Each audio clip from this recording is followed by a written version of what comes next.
Assalamu alaikum students. Today I am here with new topic basic definitions from chapter number 1 fundamentals of chemistry for class pre-9. So first हमारे पास definition आ जाती है। जब भी हम chemistry के बारे में पढ़ रहे होते हैं तो हम फर्स्ट मैटर ही को डिस्कस करते हैं कि मैटर है क्या।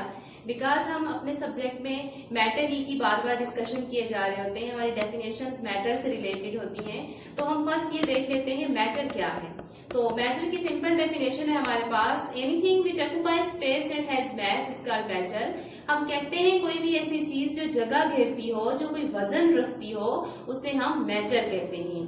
तो अपने सराउंडिंग में देखें, जैसे कि मेरे पास ये बोर्ड है, मार्कर है, ये बाकी चेयर हैं, ठीक है, ये चीजें जो है वो हमारे मैटर में ही आती हैं बिकॉज ये कोई जगह भी घेर रही होती हैं और इनका कोई वजन भी होता है। और बहुत सी चीजें हमारे इस यूनिवर्स में अगर हम देखें तो दो तरह के मटेरियल हमें मिलते हैं, एक तो हमारे पास मैटर है और सेकंड हमारे पास एनर्जी है। यानी कि अगर मैं बात करूं कि ये रोशनी जो हम तक पहुंच रही है, लाइट जो हम तक पहुंच रही होती है, तो ये लाइट जो है ना ही इसका कोई मैस है, ना ही ये कोई जगह घेरती है, तो फिर लाइट को हम मैटर नहीं कह सकते, light is a form of energy. अब उसके बाद अगर मैं बात करूं साउंड की, जैसे कि आवाज है, हम बोलते हैं, ये जो हमारा साउंड है ये भी जो है वो मैटर में नहीं आता क्योंकि ये भी कोई खास जगह नहीं घेरता, इससे कोई वजन नहीं है, तो ये भी हमारे पास जो है वो किस में आता है, एनर्जी में आता है। तो हमारे पास दो ही तरह के यूनिवर्स मटेरियल होते हैं, मैटर एंड एनर्जी। तो हम मैटर की डिस्कशन कर रहे हैं, कोई भी ऐसी चीज जो जगह घेरे, वजन रखे, उसे हम मैटर कहते हैं। तो हम मैटर की क्लासिफिकेशन की तरफ चलते हैं। क्लासिफिकेशन में हमारे पास है दो तरह की क्लासिफिकेशन हमारे पास मैटर की होती है। एक हम कहते हैं फिजिकल क्लासिफिकेशन और सेकंड हम बात करते हैं केमिकल क्लासिफिकेशन। एक है फिजिकल क्लासिफिकेशन और सेकंड हमारे पास क्या है, केमिकल क्लासिफिकेशन। तो जब हम फिजिकल क्लासिफिकेशन की बात करते हैं, फिजिकल क्लासिफिकेशन में हमारे पास तीन चीजें आ जाती हैं, gas, solid, liquid. Gas, solid and liquid. Gases की बात करें like steam, air, hydrogen. Liquids की बात करें water, Honey, wine, alcohol etcetera. इसी तरह सॉलिड की बात करें तो हमारे पास आइस है, बुक है, ग्लूकोज, मार्कर, बोर्ड एटसेट्रा। फिर इसी तरह जब हम केमिकल क्लासिफिकेशन की बात करते हैं तो केमिकल क्लासिफिकेशन में हमारे पास तीन चीजें आ जाती हैं। केमिकल क्लासिफिकेशन में एक तो हमारे पास एलिमेंट्स आ जाते हैं, एक कंपाउंड आ जाते हैं और एक हमारे पास मिक्सचर आ जाता है। यानी कि मैटर को हम यूं क्लासिफाई करते हैं केमिस्ट्री में। फिजिकल क्लासिफिकेशन में हमारे पास सॉलिड, लिक्विड, गैस आ जाते हैं और केमिकल क्लासिफिकेशन में एलिमेंट्स, कंपाउंड्स एंड मिक्सचर। तो आज हम अपने इस चैप्टर में एलिमेंट्स, कंपाउंड, मिक्सचर से रिलेटेड पढ़ेंगे, मींस हम केमिकल क्लासिफिकेशन पढ़ेंगे। फिजिकल क्लासिफिकेशन आप चैप्टर नंबर 5 में पढ़ेंगे। तो हम फर्स्ट जो है वो सब्सटेंस की डेफिनेशन की तरफ चलते हैं कि सब्सटेंस क्या होते हैं।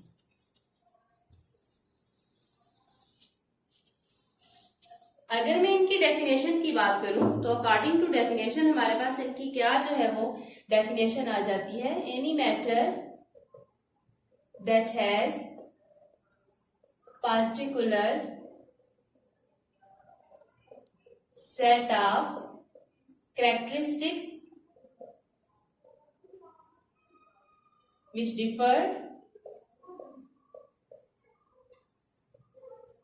differ by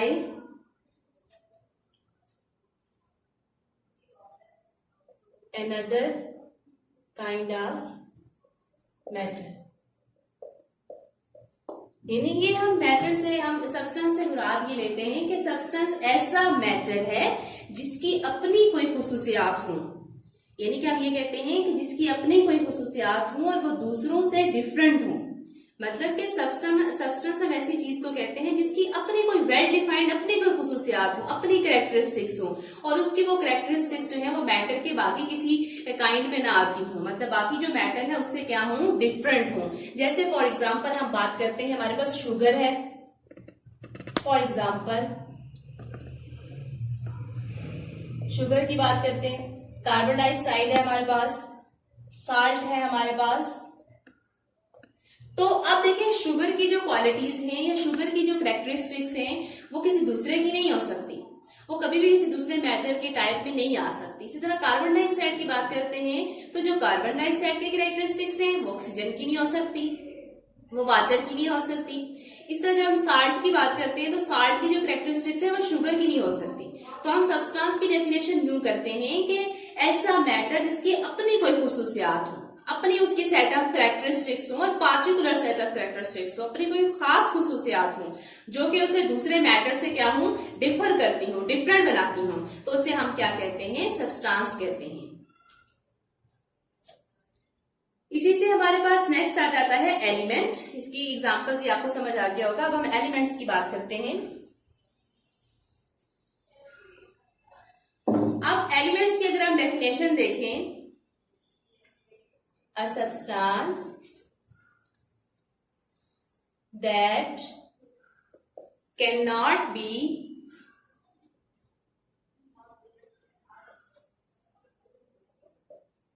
converted into simpler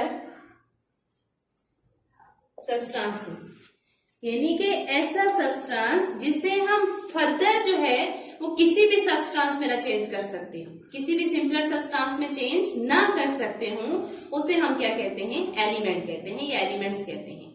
ऐसा सब्सटेंस जिसे हम दूसरे सब्सटेंस में ना चेंज कर सकते हो, ना बदल सकते हो, जिसे ना बदला जा सकता हो, उसे हम क्या कहते हैं, एलिमेंट। जैसे फॉर एग्जाम्पल हम बात करते हैं, जैसे हमारे पास गोल्ड है। अब हम कहें कि हम गोल्ड को आयरन में चेंज कर लेते हैं, क्या हम सोने को लोहे में चेंज कर सकते हैं? Is it possible?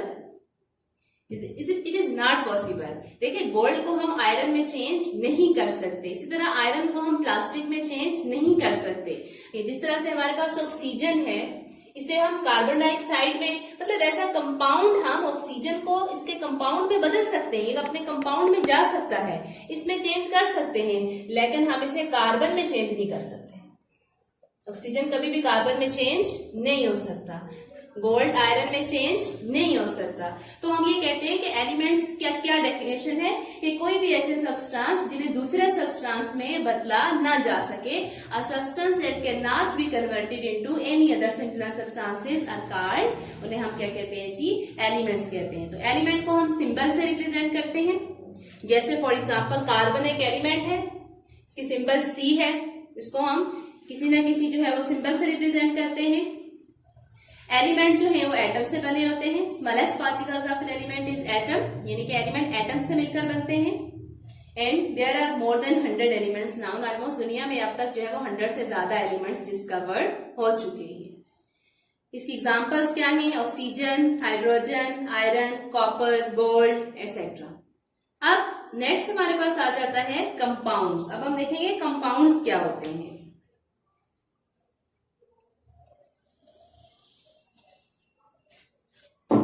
अब अगर हम कंपाउंड की डेफिनेशन देखें तो हमारे पास क्या डेफिनेशन है? Compound is a pure substance, is a pure substance that consists of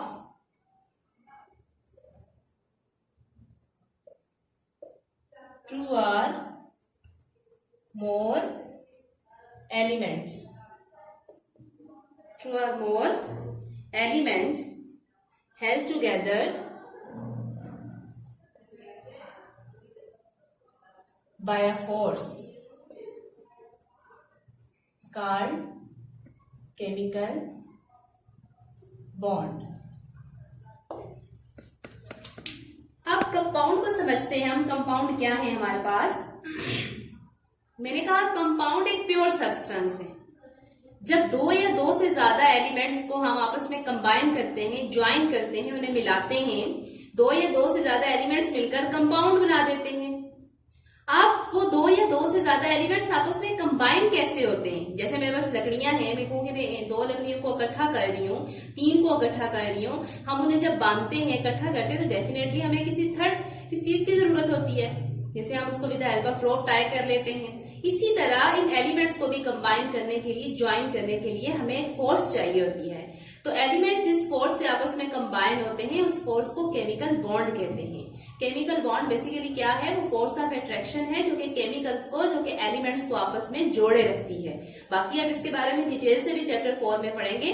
अब ये फोर्स जो कि दो एलिमेंट्स को आपस में कंबाइन करके रखती है उसे हम केमिकल बॉन्ड कहते हैं। और वो जो रिजल्टिंग हमारे पास सब्सटेंस बनता है कि जब दो या दो से ज्यादा एलिमेंट्स मिल जाएं तो उसे हम कंपाउंड कहते हैं। यानी कि जैसे हम बात करते हैं, हमारे पास कार्बन है, इसके साथ ऑक्सीजन है हमारे पास, ये कंबाइन होकर कार्बन डाइऑक्साइड बना देते हैं।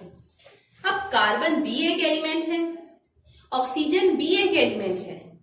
अब ये दोनों जब कंबाइन हो जाते हैं तो CO2 हमारे पास कंपाउंड बन जाता है। यानी कि ये कार्बन डाइऑक्साइड हमारे पास, ये CO2 जो है ये हमारे पास क्या है, कंपाउंड है। इसी तरह H2 और O जो है ये मिलकर क्या बना देते हैं, H2O। ये हमारे पास क्या बना देते हैं, H2O, वाटर। तो ये वाटर भी हमारे पास क्या है, कंपाउंड है। अब इसमें हम कंपाउंड की कैरेक्टरिस्टिक्स की बात करते हैं। ये जो हमारे पास कंपाउंड बनते हैं, कार्बन डाइऑक्साइड है, वाटर है, अब ये प्योर सब्सटेंस होते हैं। प्योर इन द सेंस कि ये हार्मलेस होते हैं। अब इनकी जो कैरेक्टरिस्टिक्स है वो इनसे रिजेंबल नहीं करती। मतलब अब जो कार्बन डाइऑक्साइड बन चुका है, इसकी जो कैरेक्टरिस्टिक्स है ना तो वो कार्बन की तरह होंगी ना तो वो ऑक्सीजन की तरह होंगी। इसकी अपनी सेल्फ, इसकी अपनी कैरेक्टरिस्टिक्स होंगी। तो इस वजह से इसे हम कहते हैं कि कंपाउंड हमारे पास क्या होते हैं, प्योर सब्सटेंस होते हैं। इनकी अपनी कैरेक्टरिस्टिक्स होती हैं और इन्हें हम, अब इस कार्बन डाइऑक्साइड को इजीली हम कार्बन और ऑक्सीजन में वापस चेंज नहीं कर सकते। यानी कि इन्हें आसानी से अपने एलिमेंट्स में बदला नहीं जा सकता। इन एलिमेंट्स को आसानी से अलग, मतलब इसमें से आप कार्बन और ऑक्सीजन को आसानी से अलग नहीं कर सकते। जैसे कि वाटर है, वाटर में से आप ऑक्सीजन और हाइड्रोजन को इजीली सेपरेट नहीं कर सकते। ये प्योर सब्सटेंस होते हैं और जो फोर्स इन्हें जोड़े रखती है उसे केमिकल बॉन्ड कहते हैं। और इनकी अपनी सेल्फ कैरेक्टरिस्टिक्स होती हैं जो कि जिन एलिमेंट से मिल के बनते हैं उनसे डिफरेंट होती हैं। There are millions of compound in the universe.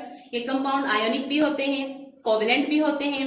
जैसे ये दोनों जो मेरे पास लिखे हैं, कार्बन डाइऑक्साइड एंड वाटर, ये दोनों कोवेलेंट कंपाउंड है। इसी तरह मैं आयोनिक की बात कर लेती हूँ। NaCl जो है ये एक आयोनिक कंपाउंड है, ठीक है। तो इस तरह कंपाउंड जो है वो आयोनिक भी होते हैं और कोवेलेंट भी होते हैं। Other examples like copper sulphate, sodium chloride, carbon dioxide etcetera. Now next हमारे पास आ जाता है मिक्सचर। अब हम किसकी बात करेंगे, मिक्सचर की बात करते हैं।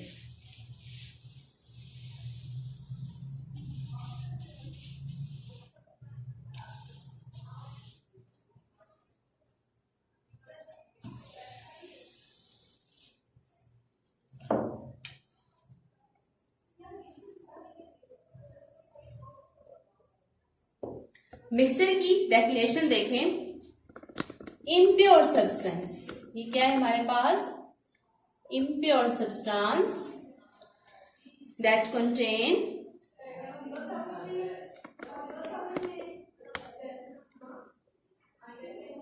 To or more pure substance,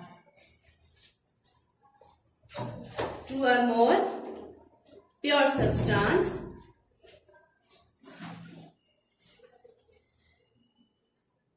that retain their characteristics.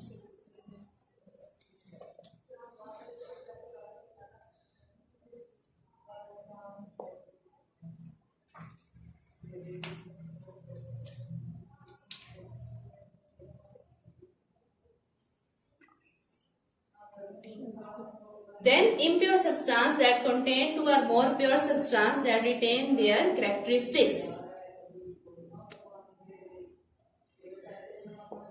अब मिक्सचर इम्प्योर होते हैं। मिक्सचर क्या होते हैं हमारे पास, इम्प्योर होते हैं, ठीक है। इसको हम एक एग्जांपल से समझते हैं, आपको ज्यादा अच्छे से समझ आ जाएगी।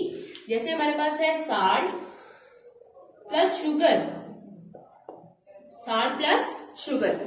अब हम साल्ट और शुगर को कंबाइन करते हैं तो आप देखते हैं आपको एक तो इनकी फिजिकल मिक्सिंग होगी, मतलब मिक्सचर में कोई केमिकल मिक्सिंग नहीं होती है। साल्ट एंड शुगर को आप कंबाइन करेंगे, आप जब देखेंगे आपको साल्ट पार्टिकल भी नजर आएंगे और शुगर पार्टिकल भी नजर आएंगे। जब आप इन्हें लेते हैं, चखेंगे, खाएंगे इन्हें, तो आप देखेंगे आपको साल्ट का अलग से टेस्ट आ रहा होगा, शुगर का अलग से टेस्ट आ रहा होगा। मतलब एक तो इनके इन सब्सटेंसेस के मिलने से कोई नई चीज नहीं बनती, यानी कि हम इन दोनों को मिक्स करेंगे तो हमारे पास कोई नई चीज नहीं बनेगी, इन दोनों ही की कैरेक्टरिस्टिक्स मौजूद रहेंगी। तो हम इसको यूं डिफाइन करते हैं, impure substance that contain two or more pure substance that retain their characteristics. मतलब जो मिक्सचर हमारे पास बनेगा जिन सब्सटेंसेस से, उस मिक्सचर में उन्हीं सब्सटेंसेस की कैरेक्टरिस्टिक्स बरकरार रहती हैं, मतलब कि नई चीज हमारे पास नहीं बनती है, तो उसे हम मिक्सचर कहते हैं। तो मिक्सचर हमारे पास जो है वो इम्प्योर होते हैं कि अपनी कोई इंडिविजुअल कैरेक्टरिस्टिक्स नहीं होती है और इन्हें आसानी से अलग किया जा सकता है। जैसे मेरे पास जो है वो हम साल्ट और वाटर का सोल्यूशन बना लेते हैं। अब देखिए, देखने में तो ये आपको एक ही नजर आएगा वाटर, लेकिन जब आप चखेंगे तो आप देखेंगे आपको साल्ट का टेस्ट भी आ रहा होगा। अब इन्हें हम इजीली सेपरेट कर सकते हैं। आप इस सोल्यूशन को हीट करें, वाटर एवेपोरेट कर जाएगा, आपको साल्ट मिल जाएगा। तो यानी कि मिक्सचर को हम उसके इजीली जो है सब्सटेंसेस में उसे अलग किया जा सकता है। ये हमारे पास इम्प्योर सब्सटेंसेस हैं। अब मिक्सचर की हमारे पास फर्दर टाइप्स आ जाती हैं। मिक्सचर की हम टाइप्स देख लेते हैं। मिक्सचर की कुछ और एग्जांपल्स में अगर देखूं तो एयर भी एग्जांपल है मिक्सचर की। Air is a mixture of gases, soil is a mixture of sand, clay, mineral salts, milk also a mixture, इसमें वाटर है, शुगर, फैट्स होते हैं, प्रोटीन्स होते हैं। ठीक है, नेक्स्ट हमारे पास मिक्सचर की क्लासिफिकेशन आ जाती है। Mixture are classified into 2 categories. इसमें हमारे पास एक आ जाते हैं होमोजीनियस मिक्सचर,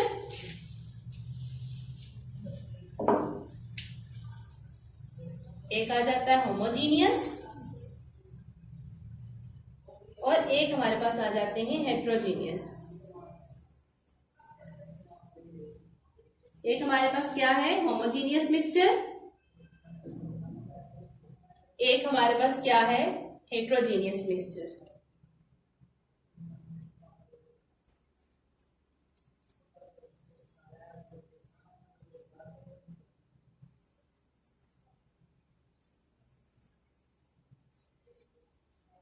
अब इन दोनों कैटेगरीज में हमारे पास डिफरेंस क्या है। अगर हम बात करते हैं होमोजीनियस मिक्सचर की, a mixture consist of only one phase. इस मिक्सचर को हम क्या कहेंगे, ओनली वन फेज। होमो का मतलब क्या होता है, सेम। जीनियस कंपोजिशन, जीनियस क्या है हमारे पास, कंपोजिशन। तो अब इसमें अगर हम देखें, जीनियस मतलब कंपोजिशन, होमो मतलब सेम, यानी कि दो चीजों को हम मिक्स करें तो देखने में वो हमें कोई एक ही चीज नजर आ रही हो तो उसे हम होमोजीनियस मिक्सचर कहते हैं। क्योंकि होमोजीनियस मिक्सचर में हमारे पास यूनिफॉर्म कंपोजिशन हो जाती है, एक जैसी कंपोजिशन हो जाती है, जैसे कि सॉल्यूशंस बन जाते हैं। जैसा कि आप शुगर को मिक्स करें वाटर में, इसके एग्जांपल हम लेते हैं शुगर इन वाटर। अगर आप शुगर को वाटर में मिक्स करें तो आपको एक ही फेज नजर आता है, आपको जस्ट वाटर नजर आ रहा है, शुगर आपको नजर नहीं आ रही होती। लेकिन जब आप इसको टेस्ट करते हैं तो फिर आपको पता चलता है कि इसमें शुगर भी मौजूद है। Then salt dissolve in water, also example of homogeneous mixture. Next हमारे पास जो है heterogeneous mixture. Heterogeneous mixture consist of different components. अब ये जो हेट्रोजीनियस हमारे पास मिक्सचर है, हेट्रो का मतलब ही क्या होता है, डिफरेंट। इसमें हमारे पास जो है वो डिफरेंट कंपोनेंट्स आ जाते हैं, 2 or more different components.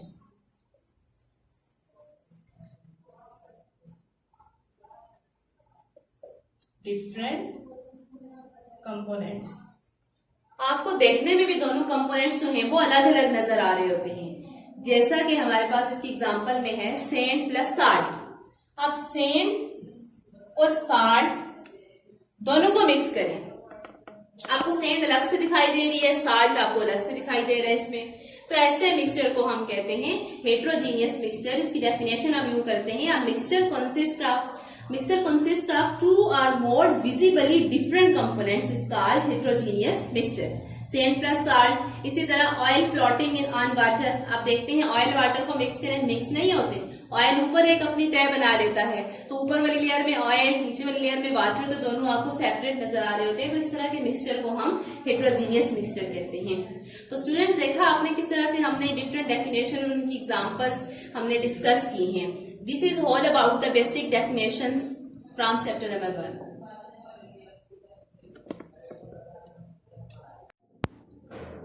Okay जी, अब हम बात करते हैं atomic number and mass number की। हम इनकी डेफिनेशंस देख लेते हैं कि एटॉमिक नंबर क्या होता है और मास नंबर क्या होता है। एटॉमिक नंबर और मास नंबर समझने से पहले देखें, फॉर एग्जांपल हमारे पास ये एक एटम है। एटम की बात करते हैं। एटम के सेंटर में हमारे पास न्यूक्लियस होता है और हमने 3 तरह के सब एटॉमिक पार्टिकल्स पढ़े हैं, प्रोटॉन, इलेक्ट्रॉन एंड न्यूट्रॉन। तो इसमें से हम देखेंगे कि इनकी एटम्स के अंदर क्या डिस्ट्रीब्यूशन होती है।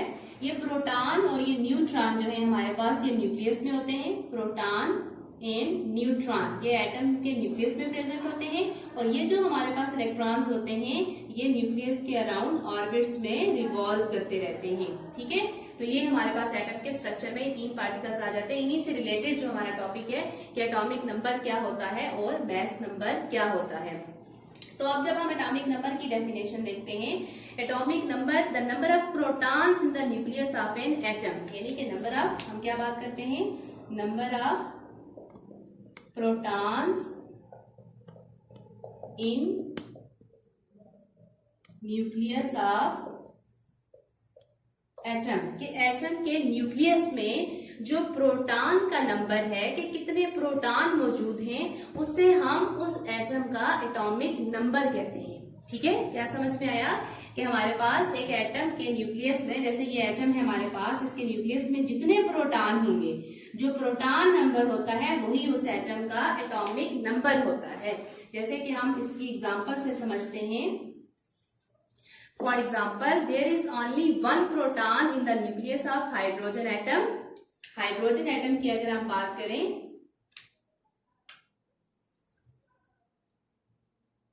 हाइड्रोजन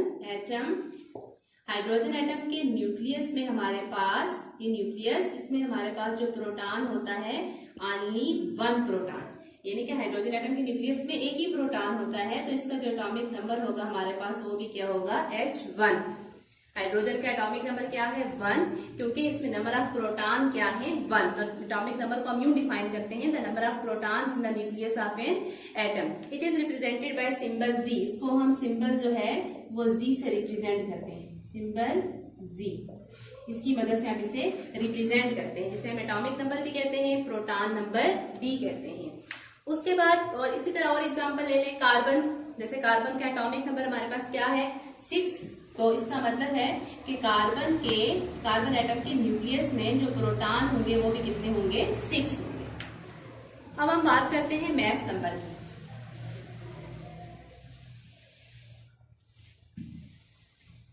नेक्स्ट हमारे पास क्या है, mass number.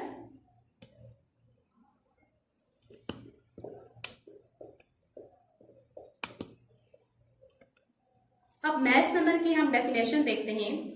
Total number of, इसकी डेफिनेशन हम यूं करते हैं, total number of protons plus neutrons, यानी कि मास नंबर में हमारे पास दोनों चीजें आ गई हैं। एक हमारे पास प्रोटॉन्स और दूसरे हमारे पास क्या है, न्यूट्रॉन, यानी कि जो प्रोटॉन नंबर है और जो न्यूट्रॉन नंबर है, दोनों का हम सम ले लेंगे, दोनों को हम ऐड कर लेंगे, वो हमारे पास क्या होगा, मास नंबर होगा। It is represented by symbol A। इसको हम सिंबल A से रिप्रेजेंट करते हैं। It is represented by symbol A। और इसको हम कैसे, लिए फार्मूला क्या लगाते हैं, इसको कैसे कैलकुलेट करते हैं, तो हमारे पास A is equal to Z plus N। अब ये Z क्या है, अभी मैंने बताया था आपको, प्रोटॉन नंबर या इसे हम एटॉमिक नंबर भी कहते हैं। और ये क्या है हमारे पास, नंबर ऑफ न्यूट्रॉन्स। ये हमारे पास क्या है, नंबर ऑफ न्यूट्रॉन्स, और Z हमारे पास क्या है, प्रोटॉन नंबर। फॉर एग्जांपल हमारे पास एक एटम है, हम इसको एग्जांपल से समझ लेते हैं। फॉर एग्जांपल हम कार्बन की ही बात करते हैं। कार्बन एलिमेंट्स में नंबर ऑफ प्रोटॉन कितने हैं, 6। नंबर ऑफ प्रोटॉन हमारे पास कितने हैं, 6, और नंबर ऑफ न्यूट्रॉन भी इसमें हमारे पास कितने हैं, 6। यानी कि कार्बन एटम के न्यूक्लियस में प्रोटॉन नंबर भी 6 है और न्यूट्रॉन नंबर भी क्या है, 6। तो अब हमने मास निकालना है, तो हम कैसे लिखेंगे, हमारे पास प्रोटॉन नंबर 6, न्यूट्रॉन नंबर 6, तो कार्बन का मास कितना आ जाएगा, 12। तो हम ये कहते हैं कि मास नंबर हम न्यू इस फार्मूले से कैलकुलेट कर लेते हैं।